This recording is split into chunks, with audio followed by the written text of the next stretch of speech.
In a moment, you'll hear James Stewart as the Sick Shooter. Just one of many fine programs brought to you each week on NBC. Tomorrow night, there's top comedy entertainment with the Bob Hope Show, the Phil Harris-Alice Faye Show, and Can You Top This with Senator Ford. Bob Hope delivers rapid-fire comedy routines, while Phil Harris and Alice Faye bring both mirth and music. A great Friday night lineup of comedy programs, all of them heard only on NBC. James Stewart as the Sick Shooter.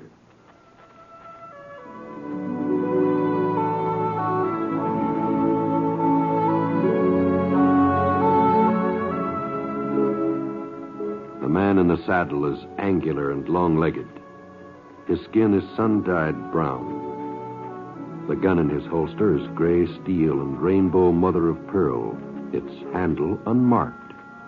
People call them both the Sick Shooter.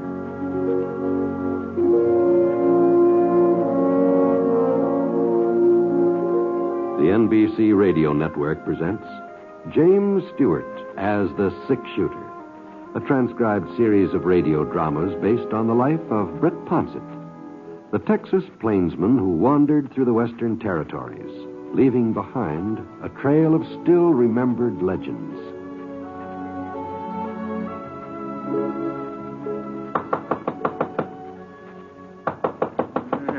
Keep your shirt on. Keep your shirt on. Bank don't open till 9 a.m. You got 5 minutes to wait. It's me, Mac Hawkins. I got some news for you, Ollie. News? About WYATT King. Oh. Yeah, what's happened, Mac? They got him.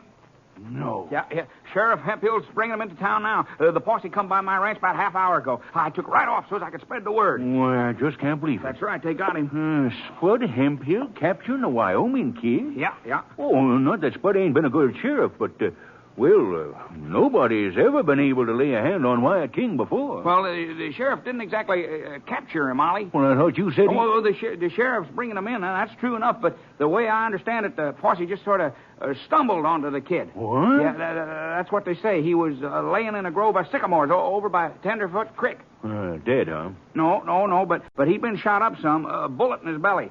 Must have been hit at close range. He was still out cold when they went past my place. Spud say who shot him and left him laying there? Well, they just don't seem to know, Ollie. Well, he was in mighty good health when he rode out of here yesterday, carting off $2,500 from my bank vault here. And your money was still on him. No need for you to worry about it. Good morning, Mr. Owen. I'm sorry I'm late. Matilda had one of her dizzy spells this morning, and I had to wait until Doc McIntyre got there. Jonas, you hear about WYATT King? WYATT King? The fellow who held me up yesterday. Oh, why, I thought they called him something else, some kind of kid. That's right, the Wyoming kid. Yeah. Well, his real name is WYATT King. Oh.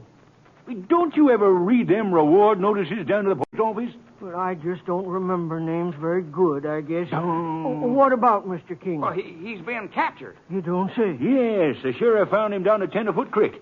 He was all shot up. My. And the darndest thing is, nobody knows who shot him. Well, what's so peculiar about that? Well, in the first place, the fellow who done it, he'd stand to collect a mighty nice reward. All them hold-ups King's pulled, well, there must be at least $5,000 offered for him, dead or alive. My, that sure is a lot of money. Well, I better get over to my desk and start working on the account. Ollie, that ain't the only strange thing about this here business. What are you driving? Well, I told you the kid'd been shot at close range. That means somebody met up with him, face to face. He wasn't dry-gulched or nothing like that. Yeah, I see what you mean. And it would take a mighty big man to stand up to WYATT King and a mighty fast man to outdraw him. Yeah, he was supposed to be lightning gunfighter. There's about 10 graves that'll testify to that. Sure ain't nobody around here. Well, leastways, I can't think of anybody. Can you, man? No, can't. Not a single solitary soul. I've been racking my brain ever since I heard what had happened.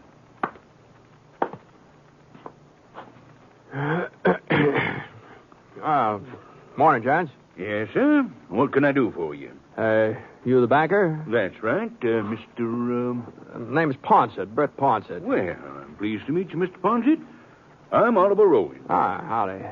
I got a little check here. I was wondering if you... Did you say Britt Ponset? That's right. Well, I'll be doggone. What's the matter, man? Why, he's a six-shooter, Ollie. A six-shooter? Ain't that right, Mr. Ponset? Well, sometimes I guess folks call me... There. Well, what'd I tell you? Well, sir, I guess we don't have to do no more wondering about who shot up Wyatt King. What? Well, sir, we're all mighty grateful, Mr. Ponset. Oh, hold on. If we'd have knowed you was in these parts, we wouldn't have had no doubts in the first place. No, sir. I'm afraid I don't follow you. You're the fellow who shot it out with the King last night, ain't you? Well, it must have been you. It couldn't have been nobody else. Why, of course it was him, Ollie. There ain't no doubt about it. I said it would take a fast man to outdraw the kid. Well, the six-shooter's just about the fastest man west of the Mississippi from the way I hear it. That's what I hear. Well, that's mighty flattering, but as far as outdrawing Wyatt King, well, I wouldn't know about that, seeing as how we never met up. Never met up? No. Oh, you mean you didn't recognize him last night? Last night? Well, whenever it was you shot him. Now, let's get this straight, gents. I didn't shoot Wyatt King last night or any other time. I've never laid eyes on him. Well, if it wasn't you, then who did do it? I sure wouldn't know. I rode down the trail from Fort Drexel. I didn't see any sign of Wyatt King or anybody else. Tenderfoot Creek's just off that trail. Is that so? Well, if Mr. Ponset says he didn't do it, I guess he didn't. Yeah. Wait a minute. Sure. Why didn't I think of it before? Yeah, think of what? Everybody knows if the six-shooter don't like to take credit for what he does, he's the sort of man that hides his lamp under a bushel. Well, you ain't going to get away with it here in Copper Springs, Mr. Ponset. No, you're absolutely right, man. Yeah. Why, shooting an outlaw like Wyatt King ain't nothing to be ashamed of. Well, Mr. Ponset, you ought to be proud of yourself. Well, maybe I would if I'd done it. Hey, the fact there's is, the posse now. Just wait till I tell Sheriff Hemphill about this. Here now. Wait a minute, Mac. Wait a minute. I'm coming with you. Listen to me, will you? You mind the bank? Yes, sir, Mr. Rowan. No, Mr. Rowan, hey, why do you... well, I'll be darned.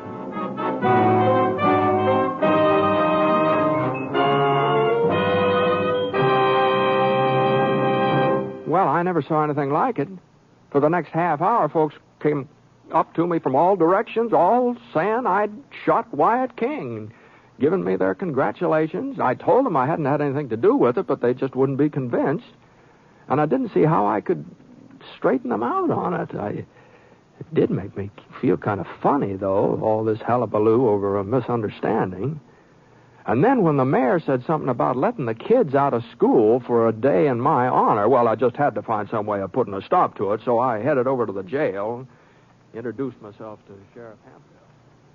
Sir, it's a privilege to meet you, Mr. Ponset. A real privilege. Yeah, it's a privilege, yes. Oh, not that I wouldn't have caught up with King myself sooner or later, but you kind of speeded up the operation. Yes. Now, that's what I wanted to talk to you about, Sheriff. Oh, now, don't you worry about the reward. I'll see that you get it. No, yes, sir. I'm not interested in any reward. Well, yeah, everybody says you're the generous type. I heard that. Well, I'm not that generous, Sheriff. Now, I reckon I'd take the reward if I was entitled to it. Oh, now, Mr. Ponset. Sheriff, you've got to listen to me now. I didn't shoot Wyatt King. Well, I heard you've been trying to ease out of taking the credit. I'm not trying to do anything except tell you the truth. Now, you ask King when he comes to. You'll find out. Oh, he came to a little while ago, Mr. Ponset. Right after Doc McIntyre got through patching him up. He's practically as good as new now. Well, go on. Ask him if I had anything to do with shooting him. Well, why should I ask him again? Again? Well, sure. As soon as he was able to talk, I questioned him. Well? He says you made a lucky draw, Mr. Ponset. Of course, that's just an alibi. Now, wait a minute here. Now, you mean to say that Wyatt King claims I shot him? Huh? Well, you're the six-shooter, ain't you? Well, that's who he says done it. Well, I just couldn't believe my ears. I never laid eyes on this Wyoming kid my whole life. Oh, I'd heard plenty about him, of course. All his escapades. He had quite a reputation. Well, Sheriff Hemphill wasn't even easier to convince than the rest of the folks had been, so finally I asked him if he'd mind letting me talk to King. The fellow who'd shot him must have resembled me in some way. At least that's what I figured. And I was certain that once we met head on, the King would see that he'd been wrong. Well, Wyatt? Huh? This the man who shot you? Why do you have to keep going over that, Sheriff? I told you who done it. Yeah, but Mr. Ponset here kind of disagrees with you. I sure do. Oh? Now, let's just get this thing straightened out once and for all, and then we won't have any... What's the matter with you, Britt? You was ready enough to pull the trigger last night. Why are you trying to lie out of it now? To pull... Why, you know we've never run into each other before, last night or any other time. I got a bandage on my belly that says different. Now, take a good look at me, Wyatt. Now, maybe in the dark you sort of thought that the fellow, well, maybe there was a likeness. You got a twin brother. Of course I've got no twin brother. If you ain't got a twin brother, then it was you that shot me. And it wasn't very dark either. Don't you remember the way we were standing there in the moonlight and the way you went for your gun? The same gun you're wearing right now. I sure ain't likely to forget it. Well, now, look here, Sheriff. Now, you listen to me. Now, I don't know what's the matter with this case. You must have gone local or something, but I give you my word. Mr. Ponset, we all know how you feel about accepting honors and having folks look up to you. But this is one time you just ain't going to be able to get away with it. As a matter of fact, I believe there's some kind of a doings planned over at the town hall later on this afternoon. After the parade, that is. The parade? Oh, now, you just hold on here. Now, before everybody starts tearing around in circles, I'd like to talk to Wyatt alone, if you don't mind. What for? Well, just give me a couple of minutes with him, Sheriff. All right, but I sure don't see what you hope to gain by it. I'll have to lock you in with him, though. Can't take no chances with a man like King. Give a holler when you want out. All right, King. I want the truth. Well, I ain't the one who's loco, Ponset. You are. That's a pretty big reward for me. There's a reward for the fellow who captured you. Well, as long as I keep saying you're the fella you can collect, I'm doing you a favor. Well, maybe I don't happen to want any favor from you. Well, don't look like you got much choice in the matter, does it? Of course, just between the two of us. Now seeing you right close like it might have been somebody else who shot me. You know doggone well it was. Well, even if it was, even if I was mistaken about it, I sure wouldn't admit it. I don't see why not. Oh, now, Mr. Ponset, you don't think I want folks to know I was outdrawed by a little fellow with gray hair and a pot belly? Oh, how's that? A man who nobody's heard of, a grocery clerk or a sod buster. That's what he looked like to me. Why, he even had a ready-made suit on, a coat and pants cut out of the same cloth. Stiff collar. And a necktie. I never supposed a man like him would know how to use a gun. Otherwise, I'd been more careful. Well, at least we finally got down to the truth, huh? Now, all you got to do is tell the sheriff and we'll... I'm not telling anybody else, Ponset. And I got an idea your telling them won't make much difference. What? Not as long as I keep saying it was you that shot me. And, of course, that's what I'm going to say. I ain't got no choice. Well, you haven't got any reason to lie about it. Well, now, look, it's one thing to be outshot by Britt Ponset. That ain't so hard to swallow. But the idea of being outdrawed by a nobody, well, I wouldn't be able to face my friends again after I break out of jail. They'd all have a laugh on me. Yes, sir. It sure was a lucky break when the sheriff come in and said you was in town. Yeah. Asked if you was the one that shot me. You're not going to get away with this, King. Well, I'm sorry if it upset you, Ponset, but after all, I got my reputation to consider. Your reputation? Why, I never heard of such a thing. Sheriff, get me out of here.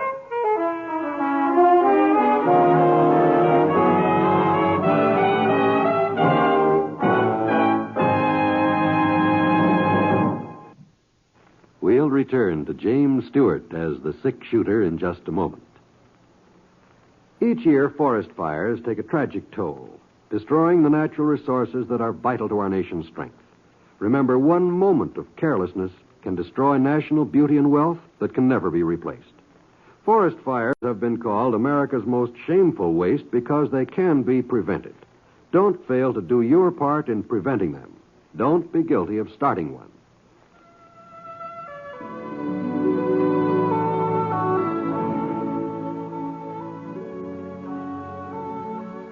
Now, Act Two of The Six Shooter, starring James Stewart as Britt Ponsett.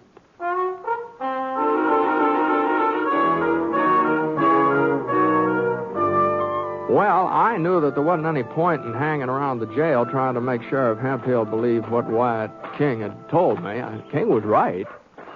As long as he kept insisting that I shot him, I wasn't going to be able to convince anybody of the truth, unless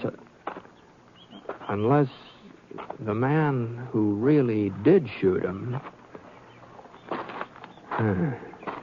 I was walking down the main street, passing the bank, when I remembered what King had said. A gray-haired fellow with a pot belly, wearing a ready-made suit and a stiff collar and tie. I'd seen somebody who looked like that. I couldn't think where. Where was it? And then I just happened to glance into the bank.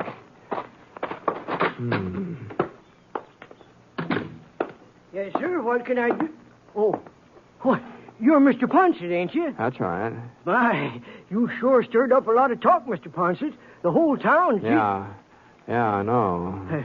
Mr. Rowan just stepped out for a couple of minutes, but if there's anything I can do... You're the teller, aren't you? Yes, sir. Uh-huh. Been with the bank for 26 years now. You don't say. The name's Jonas Pilgrim, Mr. Ponsett. Well, pleased to meet you, Mr. Pilgrim. Of course, if you're in a hurry for something, maybe I could find Mr. Rowan. No. As a matter of fact, it was you I wanted to talk to. Me? Yes. You see, I've just come from a session with Wyatt King over at the jail. Oh? And, he told me about the shooting last night. Uh-huh. Well, that's real interesting, Mr. Ponsett. Well, I've got some statements to get out now, so if you don't mind, And King told me about the man who did it. Oh, see. Mm-hmm. It's a funny thing, Mr. Pilgrim. The description he gave me sure fits you right down to that tie you're wearing. And to come to think of it, you're just about the only person in town that does fit. I don't know what you mean, sir. Well, you don't, huh? You don't. Well, it was nice talking to you. Mr. Ponsett. Yeah? You won't mention this to anybody else. Well, I don't see what difference it makes as long as it wasn't you he was talking about. Well, it might be kind of embarrassing. I mean,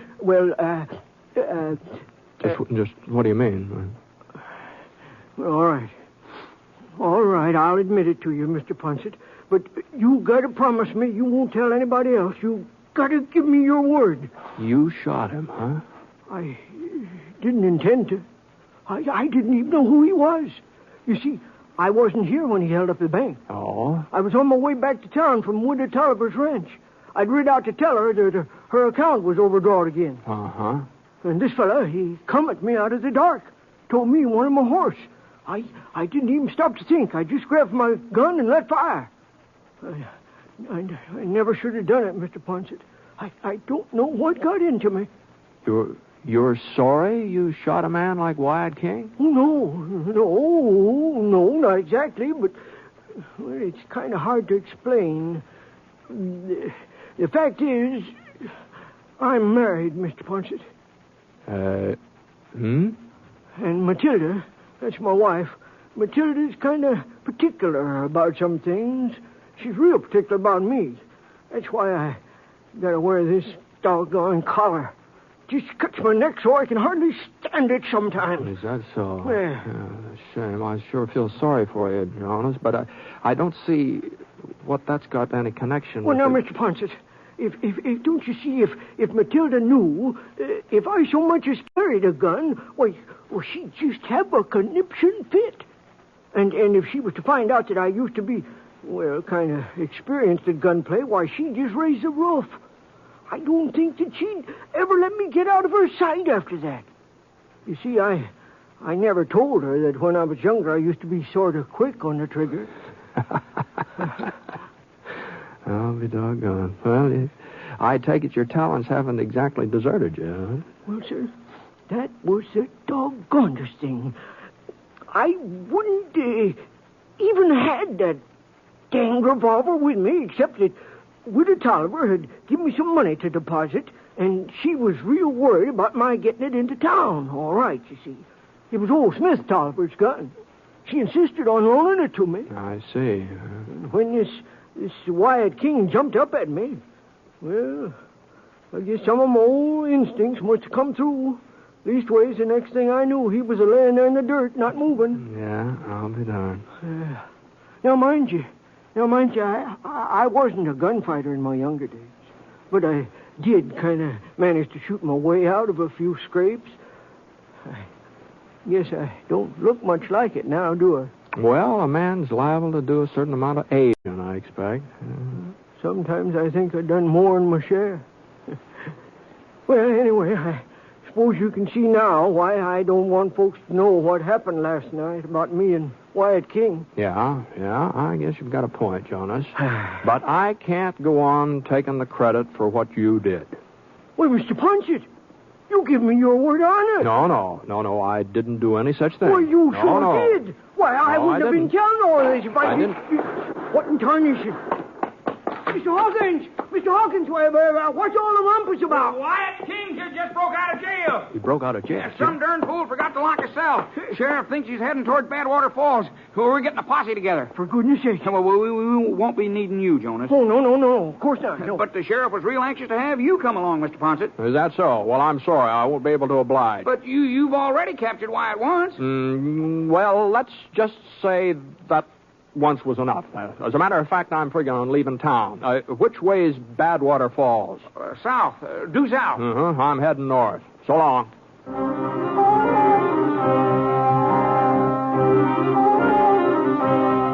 Well, inside of 5 minutes, the whole town of Copper Springs had ridden off in a southerly direction. The male population, that is.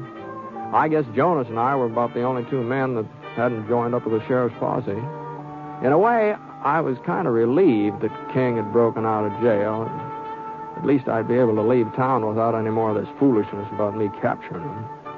Oh, not that I ever wanted a fellow like King to go free, you understand, but I figured the posse would probably catch up to him pretty soon. He couldn't have had much of a head start. So I headed over to the livery stable to get Scar. I'd already paid for his keep in advance, but the man who ran the stable had gone off with the others, and I didn't feel like sticking around for the refund. Easy, boy. Easy, Scar. I looked around for his saddle. It was lying on the floor over by a pile of hay. And just as I picked it up, I noticed something funny about the hay. It was starting to move. Just keep holding on to that saddle, Ponset, and don't reach for your gun. Wyatt. If you make a move, I'll ram this pitchfork right through you. Oh, you're crazy, Wyatt. You'll never get out of town. There ain't nobody left in town to stop me, except you. You got a wound in your belly. That'll stop you. Don't worry about me, Ponset. I'll make out. Now I'm taking your gun and your horse. There are plenty of other horses here. I'm taking yours. Wyatt. Shut up, or you get a taste of these problems. Well, there wasn't any point of my arguing about it, not with a pitchfork digging into my chest.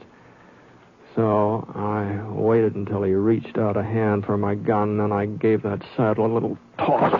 Caught him right in the neck. He went over backwards. I started to go for my holster, but Wyatt stuck out the handle of that pitchfork, and the next thing I knew, I was down on the floor beside him. He banged his fist into my face, and I felt his hands go for my throat. I managed to get up on a knee and flipped him over. I hoisted myself onto my knee, but he let loose with a kick, and I went flat again. I got a glimpse of his boot coming into my face, and I just got out of the way in time. And then he missed me and almost lost his balance, and I had time to get on my feet again. Came charging in with both fists again, and one of them whipped past my ear, and the other one smashed into my shoulder. And that left him wide open.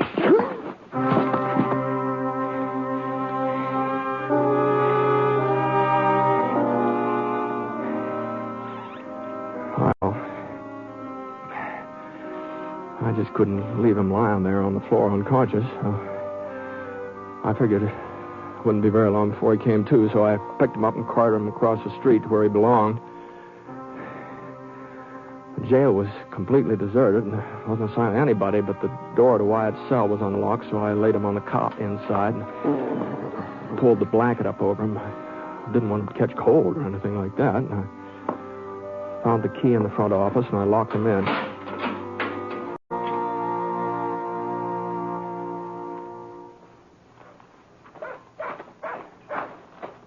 Hey, Jonas. Hold up a minute, Jonas. Mr. Ponce, why, I thought you'd left town. I'm leaving right away, Jonas, right away. That is, if you'll do me a little favor. A favor?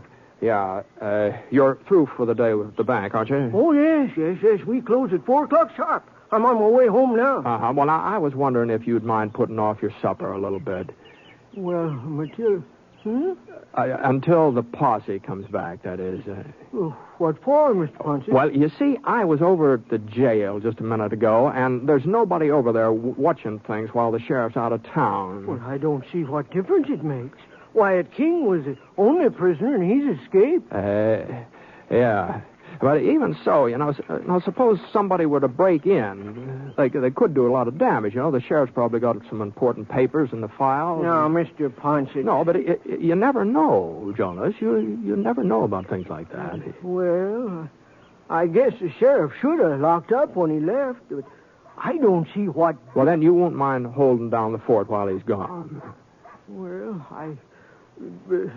Well, as long as there aren't any prisoners to look after. I just wouldn't feel right about running off if there wasn't somebody to mind the jail.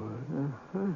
Well, Mr. Ponce, it sure seems to me like you're worrying unnecessarily, but... Well, I guess I can do that much for you. Thanks, Jonas. I really appreciate it. All you have to do is sit in the front office until somebody shows up. All right, Mr. Ponce. I'll get right over there. So long, Jonas. Good luck to you. Yeah. Oh, Mr. Ponce. Yeah? I hope you aren't put out about my letting folks think it was you who shot Wyatt King last night. Oh, I guess I'll get over it. After all, sometimes it is best if a man takes a responsibility for something, even if he hasn't done it himself. What? Oh, yeah. Yeah, I guess it is, yeah. Well, I'll be seeing you.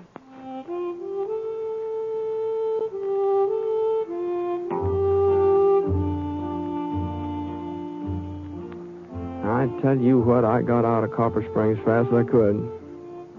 I just wasn't sure how things were going to work out. But then a couple of weeks later, a copy of the Copper Springs Press caught up with me.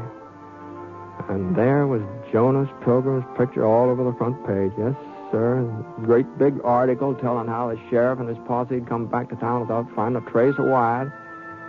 And there he was, right in the jail. And there was Jonas Pilgrim snoozing in the front office, calm as a cucumber. Modest Pilgrim, that's what the paper called Jonas. He said he'd tried to deny having anything to do with Wyatt's capture, but the folks in Copper Springs, they just hadn't believed him. Well, it was plain as day that he'd taken Wyatt single-handed. Well, like Jonas said, sometimes it's best for a man to take the responsibility of the thing, even if he hasn't done it.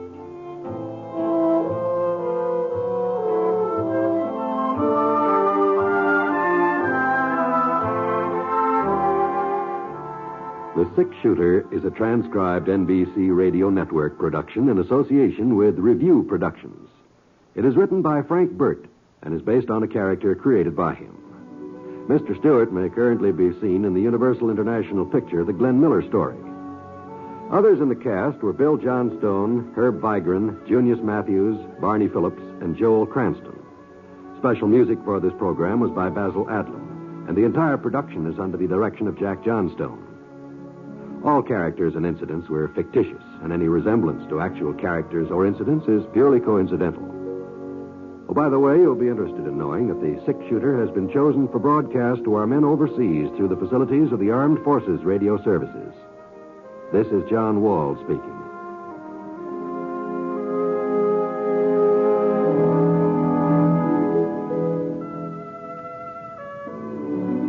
MacDonald Carey stars in Jason and the Golden Fleece tonight on the NBC Radio Network.